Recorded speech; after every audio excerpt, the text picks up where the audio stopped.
Alright, we'll kick things off by starting the stopwatches on each phone and then jumping into the first row, where the S21 Ultra just blazes through Facebook and Starbucks, giving it the early lead as we head into Microsoft Word, where in the past, this was the point where the iPhone would overtake the Galaxy, but this year, the Galaxy is doing a good job at maintaining its lead, with both phones finishing up with Excel and moving on to the second row, where each of them are tasked with taking a selfie before popping into Snapseed, where they'll edit the same exact photo. Now, this task is a bit more processor intensive, so it's going to be interesting to see if the iPhone 13 can make a comeback here, but from the looks of it, the Galaxy actually completed that task at a faster rate, allowing it to get a head start on this video export task, with the Galaxy completing 26% of it before the iPhone even starts. But that didn't seem to matter, with the iPhone just ripping through the exports, taking the lead for the first time in this speed test. Now, that video export task kind of backs up Apple's claims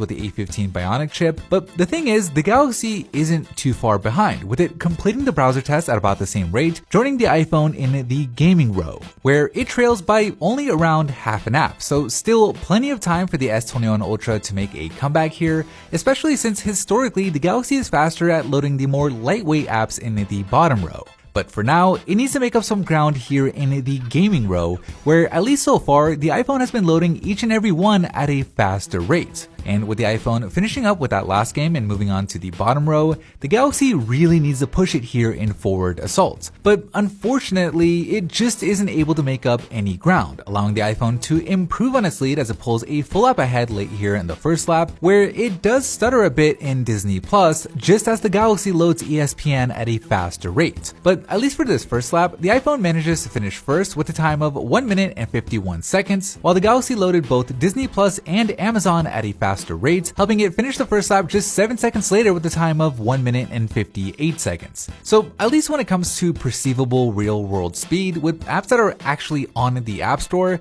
obviously the iPhone isn't 50% faster like a synthetic benchmark would have you believe. The Galaxy actually does a much better job at loading those lightweight apps due to probably having more RAM and caching those apps better, while the iPhone does a better job with the more processor-intensive tasks like video exporting, which in the day and age of creating short-form content on your phone for things like TikTok can be important to a lot of people. But either way, at least when it comes to RAM management, both of these phones do an excellent job, with the 6GB of RAM being more than enough for the iPhone to keep all 16 apps open and ready to go, allowing it to complete the test first with a total time of 2 minutes and 38 seconds, while the Galaxy comes in 10 seconds later with a time of 2 minutes and 48 seconds, making the winner the iPhone 13 Pro Max.